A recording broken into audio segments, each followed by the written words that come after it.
Hello everybody, and welcome to this NSA webinar. This is one of several webinars running yesterday and today, allowing commercial companies who'd usually exhibit at the sheep event that was supposed to be back in July to engage with farmers who would usually attend that event or any of the sheep events that NSA is well respected for organising. We were gutted not to be able to have the sheep event earlier in the year, and we still don't really know what's going to be happening with the events that would normally run in 2021. But we are very pleased to have organised two sets of webinars.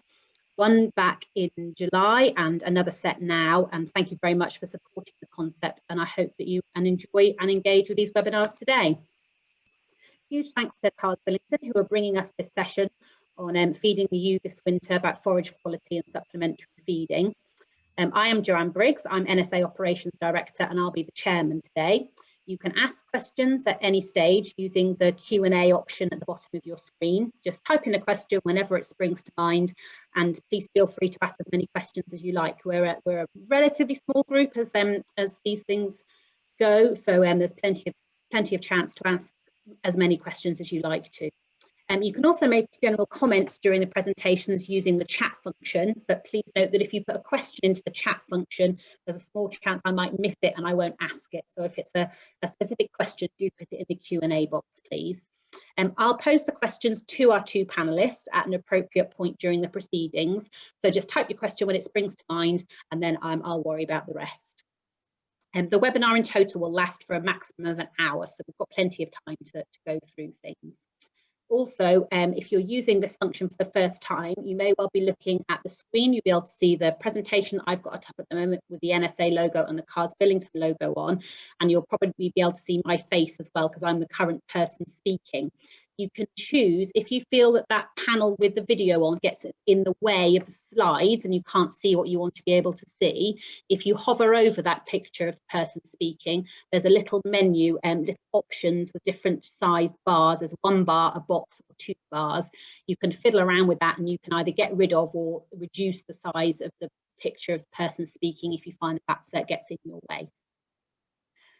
As this session is interactive, you'll be asked to anonymously vote a couple of times during the session. These are simple yes, no, or multiple choice question polls to just help you engage with the session and allow the speakers to know a little bit about what you're doing with your own sheep back at home. They'll come up during the proceedings and you can choose to do those as we go along. Our first panellist today is Paul Mardell, Carrs Billington's Technical Manager for the South. Since taking on his role in July this year, Paul has been working alongside farmer clients to improve beef, sheep and dairy productivity. He runs his own sheep milk production business as well as working for Carrs. That's in Warwickshire. He's milking 450 ewes and is also the current chairman of the British Sheep Dairying Association. Paul will share his knowledge of the role of homegrown forage, whilst our second panellist, Dr. Ruth Lawson, will add her expertise on bought-in feed and its various ingredients, ensuring that you all leave here at the end of this session with a valuable insight into best practice approaches to feeding ewes this winter. Ruth joined Carrs at a similar time to Paul and is joining us today from her base in Leeds. With a background in the feed industry, research and university lecturing, she is ideally placed to share a good mix of scientific and practical knowledge with farmers. She also runs her own sheep, not dairy this time like Paul, but proper sheep. She's got Texel mules put to a Beltex cross Texel tuck. The webinar today is being recorded, so if you miss anything, you can watch it back again on the NSA website, or you can always contact myself or the speakers afterwards. Very quickly before we start, the webinar is open to everyone today, not just NSA members, but I would just like to make the point that NSA is a membership organisation and that we highly depend on membership subscriptions as a source of income for the important work we do. We represent our members and the UK sheep industry at key stakeholder meetings, which include topics such as Brexit, future farm support, climate change and land marketing. Please have a look at what we do on our website and social media, which will keep you up to date on goings on in the sheep industry. And if you're not already a member, then have a look at what we have on offer. There's different membership brackets. There's just two up on the screen there now, but there are other ones as well. And we'd love to welcome you as a member. It's a very small investment in your future if you feel able to sign up, and all the information is on the website. That's the basic housekeeping information. So I'll pass over to Paul now, who will start his presentation. Then we'll probably do a few questions at the end of Paul and then move on to Ruth. We'll just see how it goes and how many questions are asked as we go along. Thanks, Paul. Over to you. Okay, thank you very much, Jo. Let me start this presentation.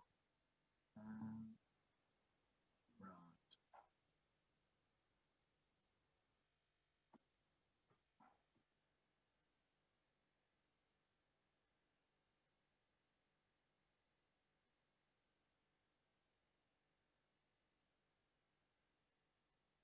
Okay, can everybody see that?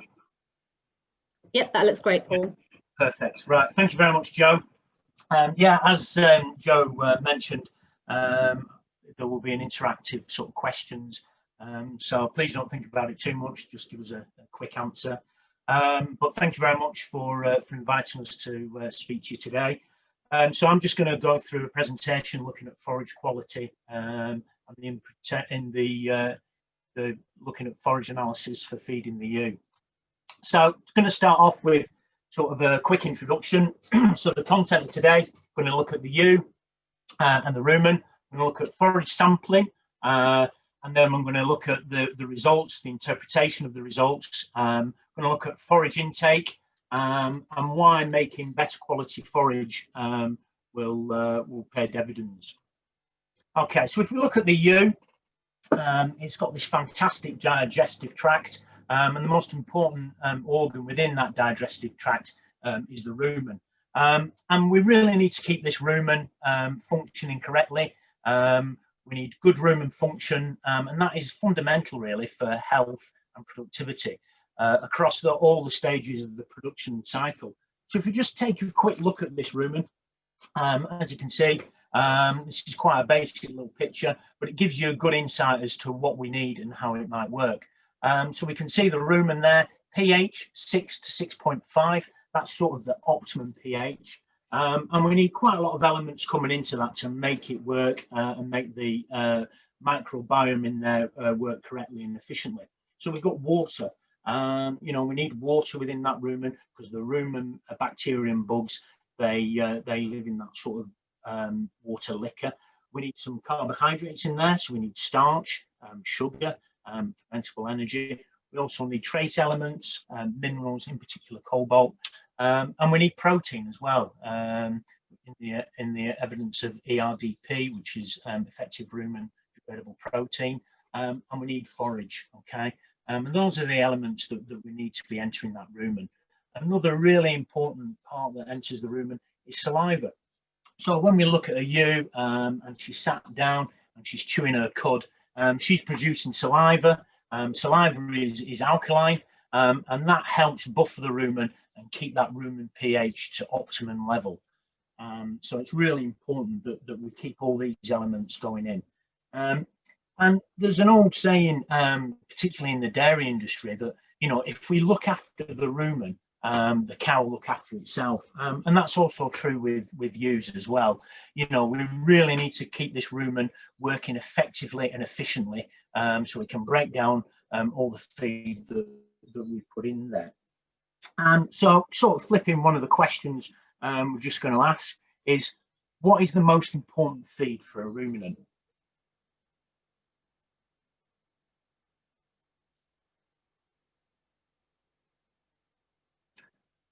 So there's a question, if you'd just like to place your answers. So concentrates, energy, protein, forage, or sugar beet?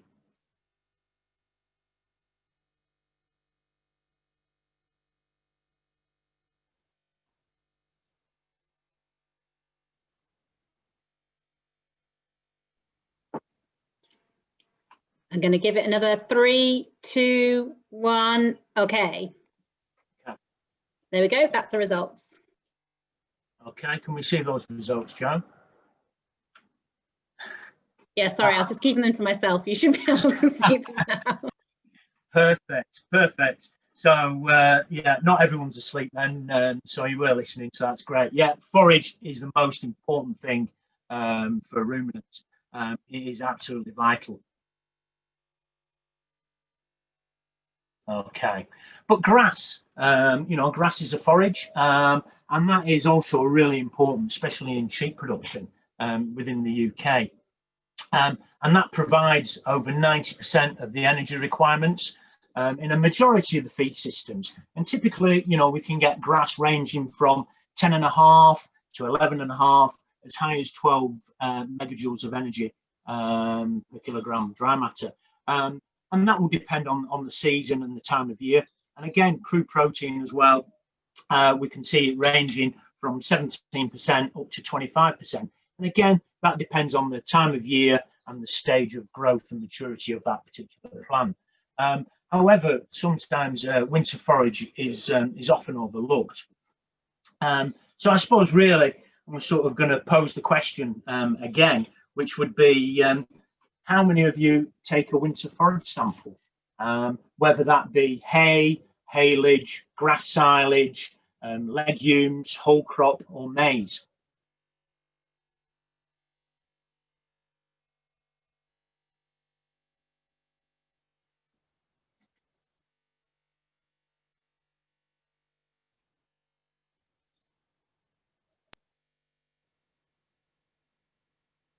Everyone's a bit quicker off the mark this time. I think I'll give you another. So 3, 2, 1.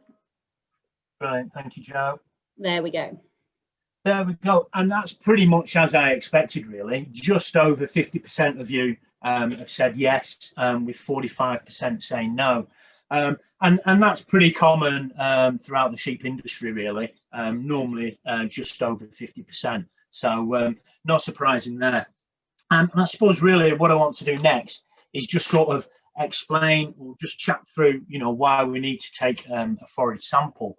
And I suppose predominantly it's so we know the quality of that forage. If we know the quality of the forage, we can then determine our feed requirements for the winter. Okay, so, you know, finding out just something as simple as dry matter, you know, that will give us an indication of how much dry matter is in the bale or is in the clamp. Also from that we can confidently prepare a winter feeding program. We can work out our compound feed requirements, and we can look at how much we might need in terms of volume, tonnage, but also we can decide based on our forage analysis, you know, what energy requirements do we need, what protein level might we need. So it's really, really important that we get this information. And there are various sort of spreadsheets and programs that we can use that information in and come up with a really, really sensible winter feeding program. And also from a cost budgeting point of view, you know, there's no point spending money on a high protein compound if you don't really need it. So again, you know, it's really important that we take that forage sample.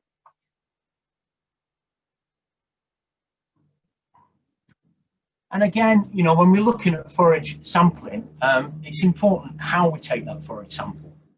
So ideally, if we're using big bale silage or haylage, then we want to take the sample from a number of bales throughout the season. So, you know, really good idea to open a couple of bales, pull a little bit out and just mix the sample up and get it sent off for analysis.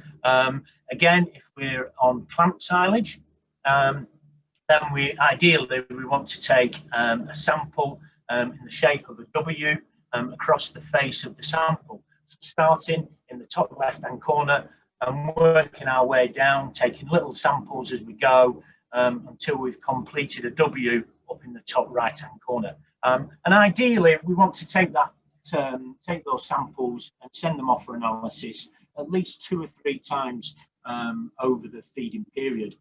Because grass silage, as well as maize and whole crop and other forages that we conserve, they will change as the season goes on.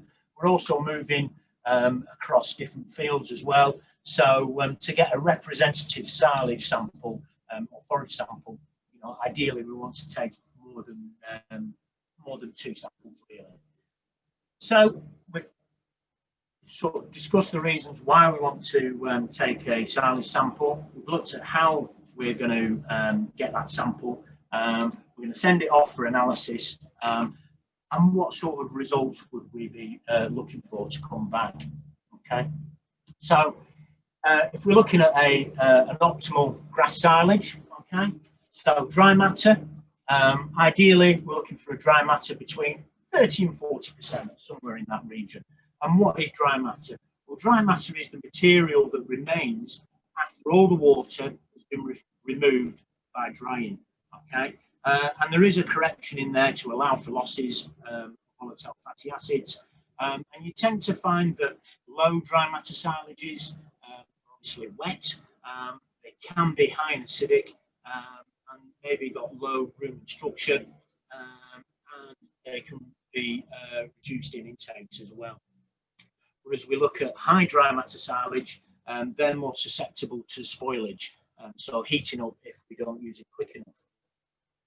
So if we move on to D value, we're looking for a D value of 60 plus, ideally sort of 65, maybe plus. And D value is the digestible organic matter that's left in that dry matter sample, okay? And that is directly related to the stage of maturity of the crop at ensiling. So really important that we get it at the right stage to get that D value as high as possible. ME, which is metabolizable energy, okay, and that's the measure of the energy content of the feed after losses. So when we're looking at losses, we're looking at the feces, we're looking at the urine and some of the methane, and that is a direct prediction based on D value. Okay, so really important that we get this crop ensiled at the correct time to get that as high as possible. If we look at crude protein, okay, crude protein, we're looking at it to be sort of above 12, really, 12%. And crude protein is, as it suggests, it is just a very crude calculation of the amount of protein in that sample.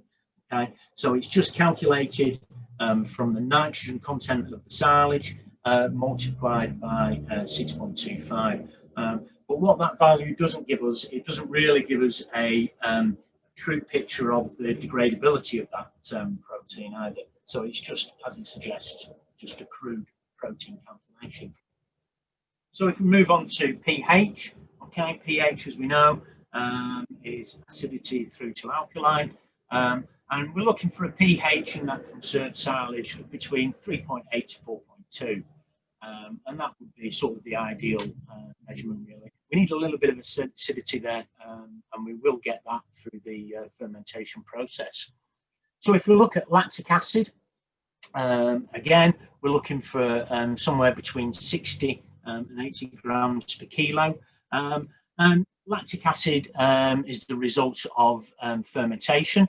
So we get lactobacillus bugs that naturally occur in the grass, and they convert the sugar into lactic acid. So we get lactic acid forming, and then that reduces the pH. So that's the natural sort of fermentation and pickling that we get in a grass silage. So the more sugar that we have at the beginning, then the more sugar that we're going to have left at the end of ensiling. So really important that, again, that we put this grass at the right stage. If we just take a quick look at NDF, okay, which is the nutrient detergent fibre, okay. Now that is that's the sole number that includes the hemicellulose, the cellulose, and the lignin residues. And again, that is associated with the maturity of the crop. Okay, so again, important that we get this crop at the right stage. So that's what we're sort of looking after, and that's sort of the optimum grass silage. So if we move on, if you've sent your sample away, you will come back with an analysis looking something similar to this, okay, which is a bar graph. Okay, red indicates high, blue is low, and green is sort of average. Okay, so this was an analysis I took last year actually, and as we can see from that, dry matter 40.2, which is perfectly within range. We can see the crude protein at 8.6%, which is low. Again, D value is low at 5.8, I should say 58.1, and we've got the ME there at 9.3. So that to me looks like it was taken relatively late. So it was mature, probably headed. And if we look at the NDF at 60.1, then that sort of backs that up. So D value and NDF and ME are on a straight line correlation. So as D value and ME increases, NDF will start to decrease. So as NDF increases, ME and D value will start to reduce down. So we can see that straight away. But having said that, overall it has had a very good fermentation. We can see the pH at 4.1, and the ammonia, which is the NH3N total N, is pretty low at 2.1. So it has had a good fermentation. If that was higher, say at 5 or 6, then you'd smell that sort of sickly smell, and potentially you could get a butyric fermentation. Okay, so if we look at the pH, 4.1, that's good. And if we look down at the fermentation characteristics down at the bottom, we can see VFAs are good. Lactic is reasonable at 39.6, and we've got an intake value of 89.1. And again, the rumen stability value at 371. So again, from that, it's had a good fermentation, but my suggestion would be it was taken late in the season, very mature, probably headed, and gone past its best. So if we move on to another sample here, which is at the other end of the scale, we can see dry matter 38.2. So again, dry matter perfectly within range, which is good. We've got crude protein 14.3, D value very high at 70.4. So consequently, we've got a high ME of 11.3. So that's great. And if we just have a quick look down, we can see the NDF is right down at 44.7. So again, we've got that straight line correlation between NDF, the maturity of the plant, and ME. Okay, it's had a good fermentation. pH is bang on the same as the last one at 4.1, and again, ammonia is good.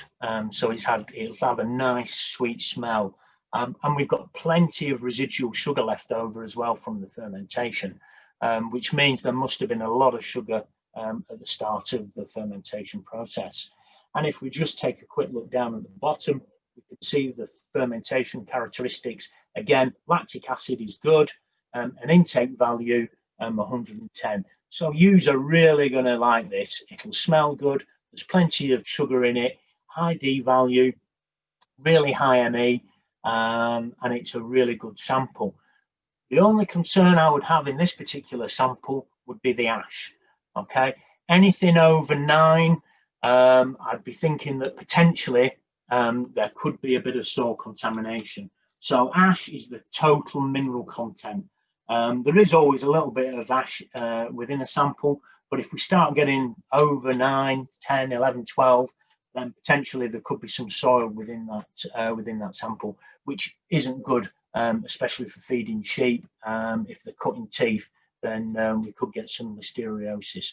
So potentially a problem there. Okay, so that's sort of a quick run through of the silage analysis. So 2 completely different analyses there, but you can quite quickly start to gauge its stage of maturity and how it's going to feed with its fermentation characteristics. Another way that potentially you could have a look at is assessing the forages by hand. So we can do a squeeze test, which just gives us an indication of dry matter. So we just grab a sample, give it a squeeze. If there's plenty of water or moisture dripping out, then we're probably going to be under 25%. If it's just a bit of a drip, then we're in the realms of 30. And if you can't squeeze anything out, then it's probably 35 plus. Again, we can get a bit of an indication in terms of digestibility. So if we get the sample and just feel it through our hands, if it's very sharp and fibrous, then potentially it's going to be of a low D value.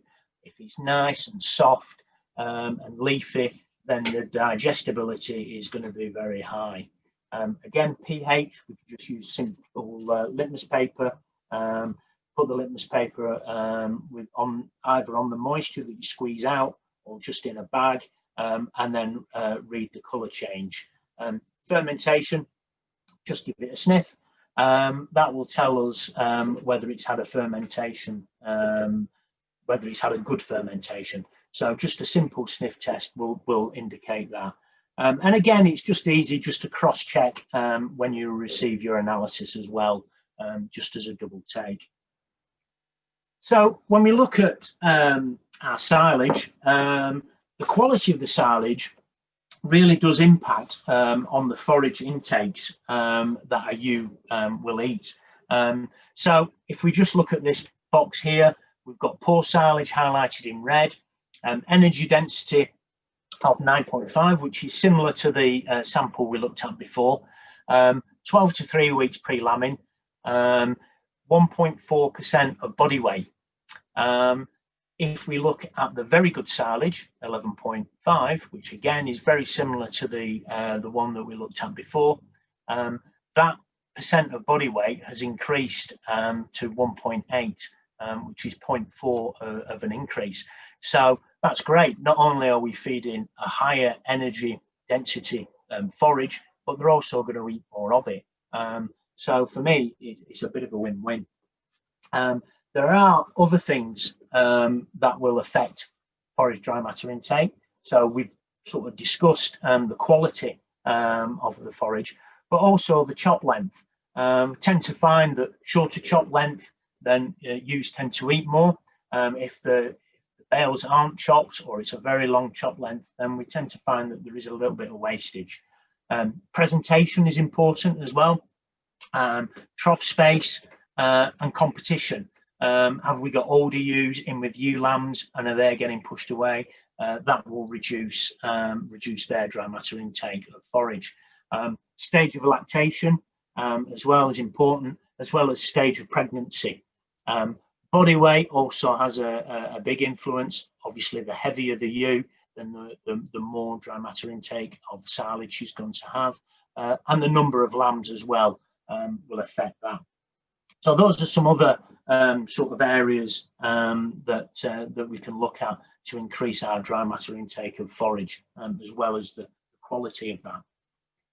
So just about to sort of finish off, if we look at the two different forage samples, and I pose the question, does it pay to make better quality silage? So if we look at a 70 kilo ewe with twins, and their sort of daily megajoule per day amount, should be looking for about 15.3 megajoules of energy a day. If we look at a concentrate at 12.5 ME at 260 pounds. So if we look at the poor forage at 9.3, based on the live weight of 70 kilos, her intake is going to be 1.2% body weight. Okay, so based on the forage, she's going to eat 0.84 kilos dry matter of that particular forage. Okay, the energy from that forage is going to be 7.81. So the shortfall is 7.49 megajoules of energy. So to build that shortfall up and bridge that gap, we're going to need to supply her with 0.68 kilos of AU compound, and that's going to cost us 17.68 pence per day, based on £260 a tonne. So if we look at the very good forage, 11.3 ME, we can see that she's going to actually eat more. Straight away, she's going to eat more of that. She's going to eat 1.7% body weight. Okay, and that is going to equate to 1.19 kilos of dry matter. So from that 11.3 energy dense forage, she's going to be eating 13.4 megajoules of energy. Okay, so the shortfall has been reduced quite significantly. So the shortfall now is 1.85. Okay, so to bridge that gap, we're only going to need to supply her with 0.173 kilos of compound a day, which is a massive saving of around 13p. Okay, so she's only going to need 4.5p a day worth of concentrate. Okay, so I think from that we can deduce that making better quality forage is certainly going to help. Okay, so that leads quite nicely onto Ruth. So I suppose really my take-home messages for that is look after the rumen, Forage is the most important feed for a ruminant. Make sure you take regular forage samples and get it analysed. Get a feed plan done, designed by your nutritionalist or your feed advisor. Make sure you make the best forage you possibly can. The better the forage, the more they'll eat, and the high quality forage you make and you present to these ewes, the less feed costs. So that leads me quite nicely on to Ruth. Thank you very much.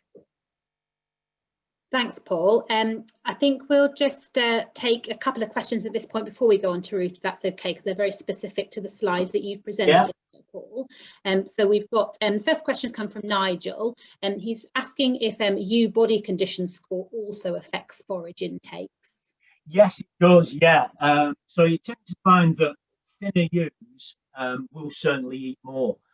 So they've got a driver there. The thinner the ewe, and she's got a driver to have a higher level of dry matter intake in total, and forage intake will certainly go up a little bit. Yes, definitely.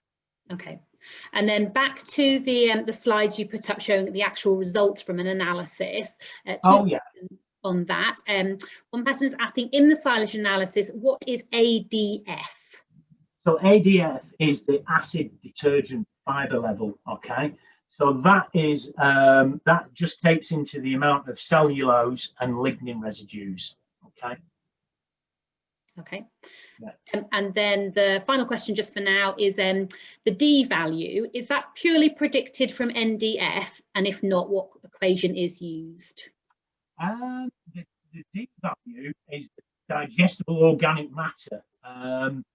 So it's normally the ME is predicted from the D value. So it's based on a dry matter. Okay, that was pretty whistle stop. The three people who've asked those questions, if Paul hasn't answered them in enough detail and you want a bit more, just type again to me and let me know, and we'll quiz them again afterwards. But I think at this point we'll move on to Ruth, and then again there'll be opportunity for more questions at the end. So thanks, Paul, and over to you, Ruth.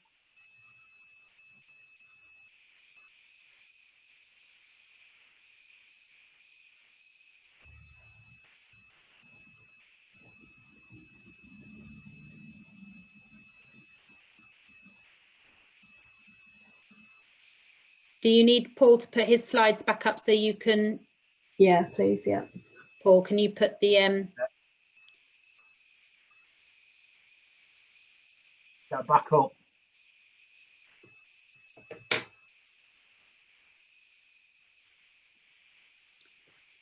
I don't think Ruth's got them on her screen. Sorry, Paul.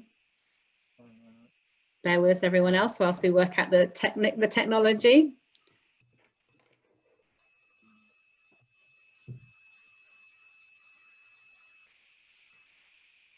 They disappeared after your last one with the thank you on, Paul.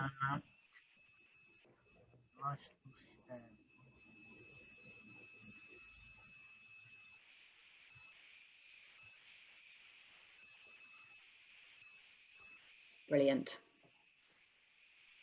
There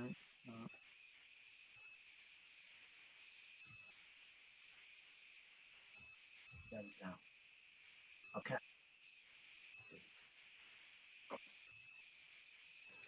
Okay, thank you, Paul, and thank you to the NSA for inviting me to speak this afternoon. I'm going to have a look at what a feed label can tell you, because we'll all be, I guess, looking at compounds this winter and trying to make decisions on what to use. So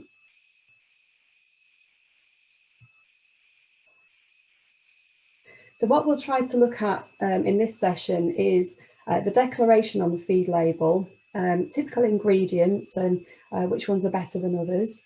Also have a little look at trace elements and also vitamins, and try and look at additional products that might be in feeds and new compounds, and decide whether they're appropriate for your farm. So starting with the analytical constituents, so these are really, I suppose, the headliners really, the crude protein, the oil, the fibre and the ash. These are legal definitions, and the feed will be within the legal tolerance of what's on the label, or it should be. So if we look at the crude protein, it doesn't really tell us very much. Often there'll be 18%, perhaps a 20%, but it tells us nothing really about the type of protein.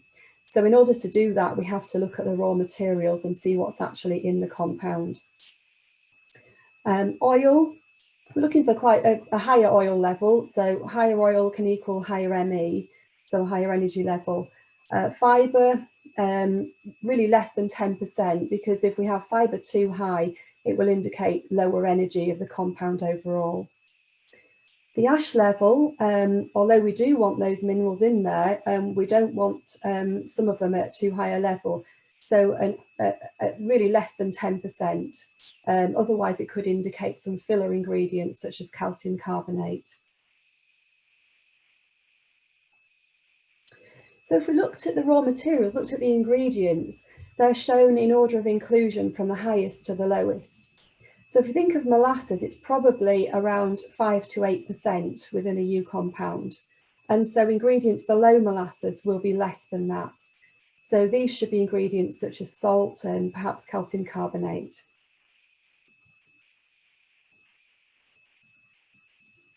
So I'm just going to look now at energy ingredients and then move on to what we term protein ingredients, so that you'll see there are some crossover. So starting with soya at 13.8 megajoules. So soya we think of as a protein ingredient, but it's very high in energy as well.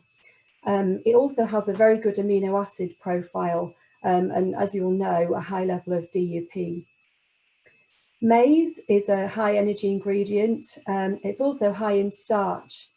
Maize is a nice ingredient because it's particularly high in bypass starch, and it's slower release than some of the other cereals. So this makes it kinder in the rumen, so there's less risk of acidosis with compounds with maize in. Wheat is again a high energy ingredient, and the energy comes from starch. It's low in fibre, but this is more rapid release, so more chance of acidosis with wheat than there would be with a maize-based compound.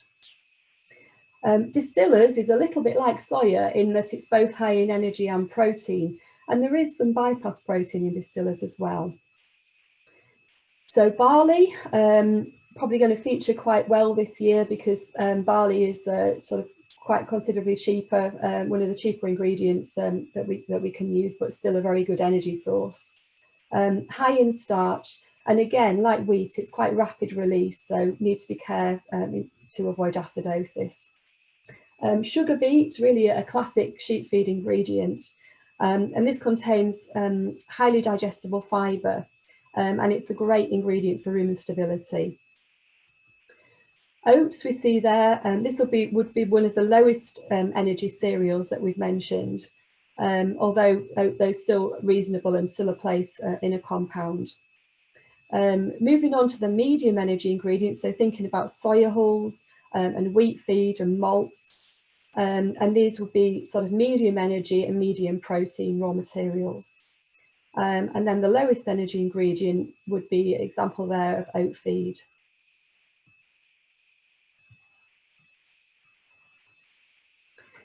So looking next at protein ingredients, we see soya, we've already discussed that. Also Aminomax L, which is a protected soya.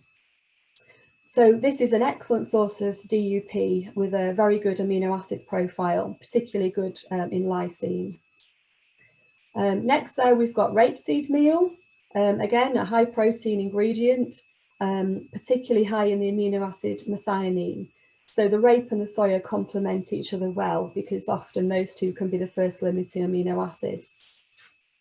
Then we've got high flow sunflowers, high in protein, also high in fibre, so can help with rumen stability.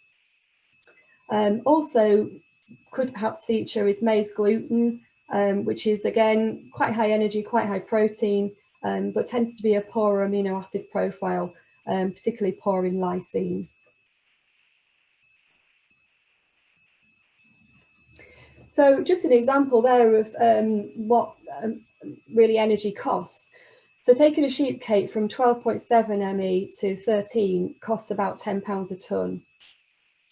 So if a ewe eats 31.5 kilos during her late pregnancy and a little bit into lactation, this equates to 31.5 pence extra cost. So moving on now to look at trace elements and vitamins. I'm going to cover vitamins first and focus really on vitamin E.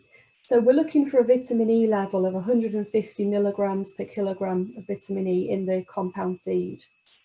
So vitamin E is beneficial for both the ewe and the lamb, but it's poorly stored in the animal's body. And also poorly stored in preserved forages, so not such high levels in hay and in silages. So really the animal needs a daily supply. There are sometimes substitute or fake vitamin E used in sheep compounds. Things like polyphenols can be added to the genuine vitamin E.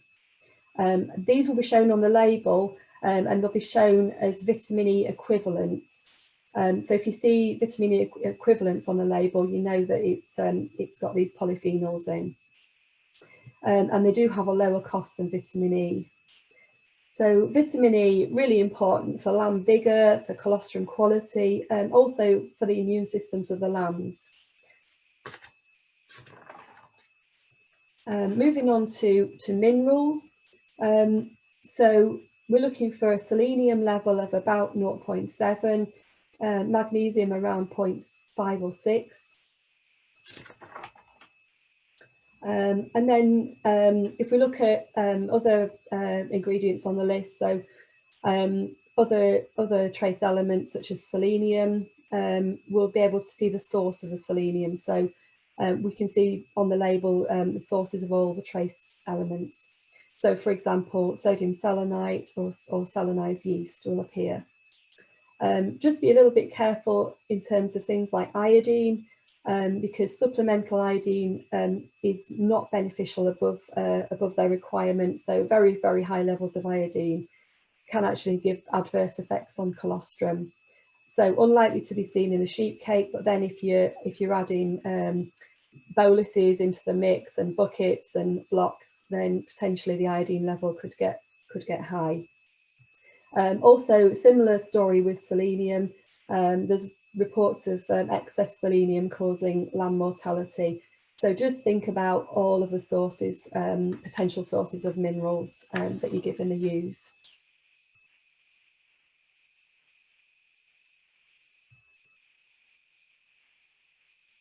So if we move now onto what I've termed additional products. So these are extra things that we can sometimes see on the label or are contained within sheep compounds.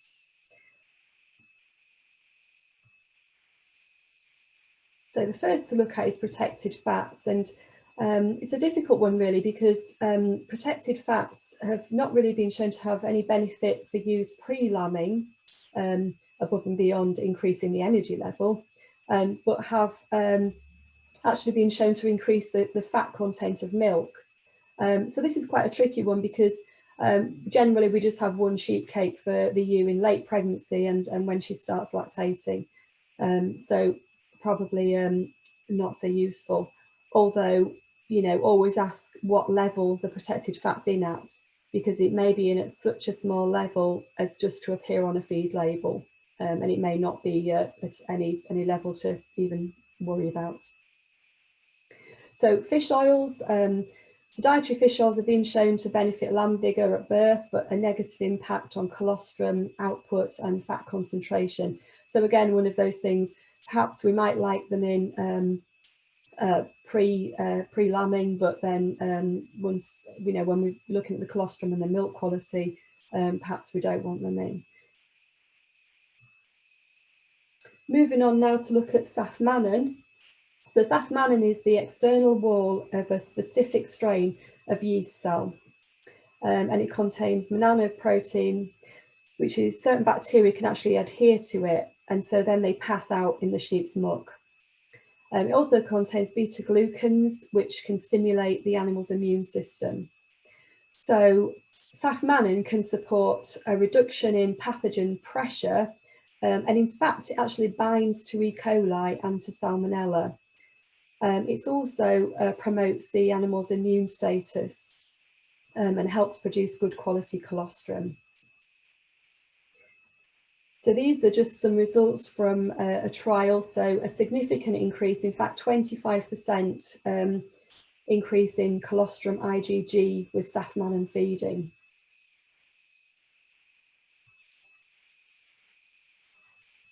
So moving on now to AminoMax L. So DUP is the protein that's protected from degradation in the rumen, and AminoMax L is high in DUP. So protein sources containing high levels of DUP will help milk yield at a constant energy intake, provided the ewe hasn't reached her potential for milk yield. So obviously she's got a genetic potential for milk yield, and she clearly can't surpass that no matter how well we feed her. There's some evidence to suggest that lysine, one of the amino acids, may be the first limiting amino acid, and AminoMax L is a good source of lysine. Research has also shown that DUP can be helpful for use around the periparturient relaxation in immunity. So that time around lambing when her immune system is compromised.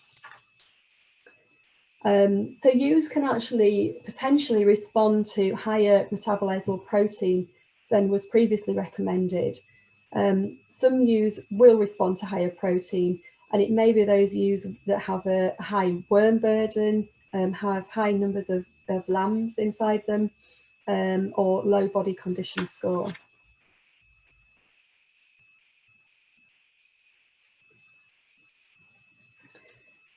So in summary, we've looked at raw materials, and I would urge you to look at the label and look at the order of inclusion of those raw materials. So as I said previously, from highest to lowest. Check that raw materials, although they may appear on the label, are they at the bottom of the list, and so they're just there so that they appear on the label and not really to do any biological good. Check the vitamin E source on the label and ask what vitamin E sources are used. And then discuss additional products to see if they'll be beneficial for your flock, because I think some of those are a bit individual to your farm and to your lambing percentage and your health burdens. And then finally, choose a compound that's high in DUP. Thank you very much.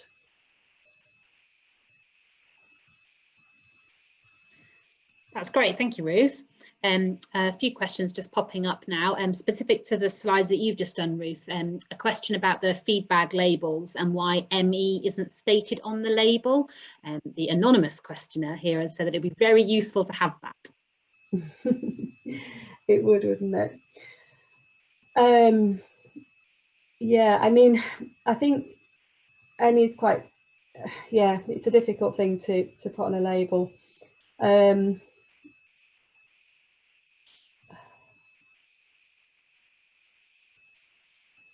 Yeah, I mean, the ME isn't a legal declaration. So, I mean, I suppose don't forget everything that appears on a label is a legal requirement.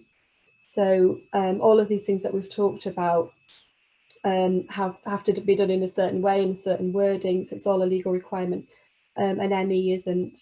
The best thing to do really is ask various compounders what their predicted ME is, and to be quite honest, actually look at the ingredients yourself. So, you know, if they've got what would we have, oat feed at the top of the list, unlikely I know, but all these lower energy ingredients, if they're high up the list, you know, it's not a 13ME compound.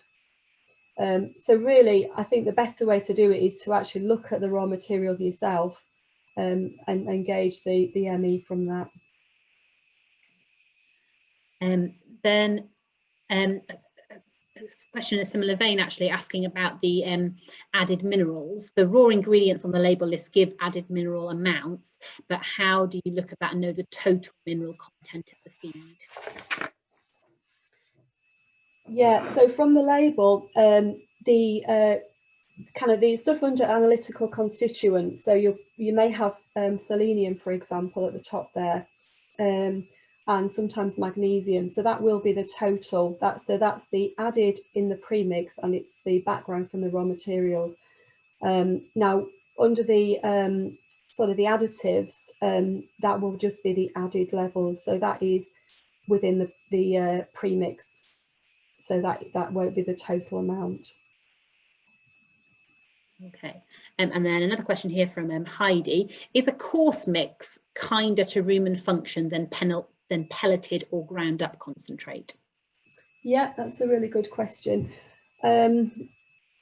I suppose in theory, yes, because the unprocessed raw materials take longer to break down, and so yeah, in theory they can be slower breakdown in the rumen. So yeah, kinder to the rumen. But then again, I suppose it depends what's in the coarse mix and what's in the, what you're comparing it with, really.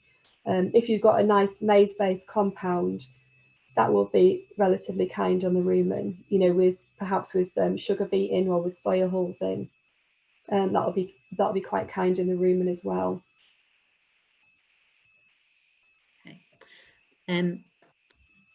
So Paul, if we can go back to yours then. Sorry, just another couple of questions coming up now. Okay, right. So just Paul, going back to you, the question that we had earlier about the D value on the forage analysis, the person who posed that question earlier was just asking again if he missed that a little bit. If you could be more specific about how the D value is predicted, please. Yeah, so the other question was relating to ADF, wasn't it, in terms of what ADF was. So ADF refers to the cell wall proportions of the forage, which is just made up of the hemicellulose and the lignin.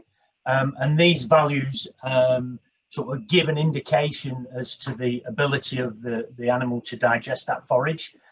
So as ADF increases, the digestibility of the forage usually decreases. So a lot of the calculations for D value are based on that ADF as well.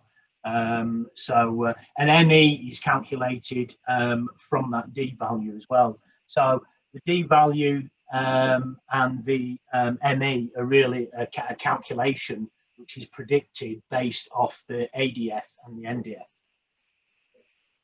Great, thank you, Paul. That's a bit more detail on that, and that was really useful. Another question then, and probably back to Ruth this time. So, in the relatively short feeding season for ewes, would there be much change in raw material contents across that period for different compounders? Yeah, there certainly shouldn't be with us. I suppose we don't know what's around the corner a bit with Brexit and with COVID.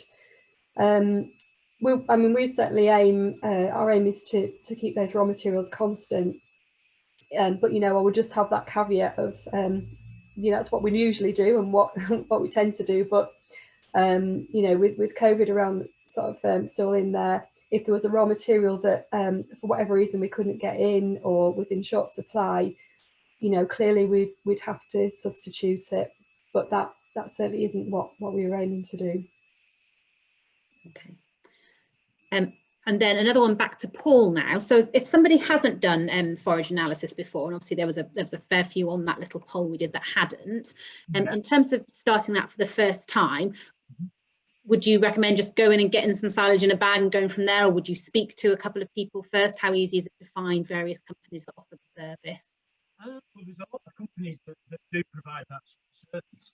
And I'm sure if you spoke to your local compounder, they would come and take an analysis for you. We certainly do offer that service free of charge. So it's dead easy. Either speak to your local compounder or your local rep, or if you wanted, you could get your own sample. There's various different companies out there that will do it for you. So you've got Trowel, Signtech, are just two of the names that come to mind. That's great. Okay. So there's no more questions popping up for me now, and I see that a couple of people have actually dialed off now because we are coming up towards that hour. Any sort of just general comments from Paul and Ruth, just to summarise what we've gone through and those questions that we've answered? No, I mean, I would just say with, in terms of sheep cake, my experience in the past has been that just keep it very constant for ewes. Don't swap and change brands, don't swap and change companies. It can be an absolute disaster if you change. They really can go off the feed, and you can cause more problems than enough. So yeah, stick with whatever you decide on, stick with it. Yeah, and I suppose really just get your silage analysed. You know what you're dealing with then. You can feed your ewes appropriately by balancing up the ration correctly with the correct levels of protein and energy. And it's cost effective and more efficient. Lovely, that's great. Thank you both. That's been a really useful insight, and thank you everyone for attending as well. And like I say, in an ideal world, we'd be having these conversations at a sheep event, and it'd all be very different. But it's great to be able to have this facility to do this, and I hope that everyone's enjoyed today. Thank you very much to Carrs Billington for the sponsorship, and for Ruth for being our speakers. Hope everyone's enjoyed it. I hope you've learned something. Back to what I was saying at the beginning, please do get involved with NSA if you're not already. We appreciate the work of the contribution of our members to the work that we do. You'll receive an email later on today or tomorrow with a link so you can watch this webinar back again. So if you've missed anything or want to go back to any of Paul's slides or Ruth's slides, you can do that. You can watch it again. And also similarly, you're very welcome to share that link with other people. If you've got friends or anyone you think would benefit for it, just ping them that link as well, and they can watch it too. And then of course you can use that link to get back in touch with the NSA or Ruth, or if you've got any more questions or anything sprung to mind since we've gone through this today. And okay, that is it. We're going to wind up for today. Thank you very much. And who knows what we will be doing next year. Maybe a little bit of both, some face-to-face and some more webinars as well. Thank you everyone. Enjoy the rest of your day. Thank you. Goodbye.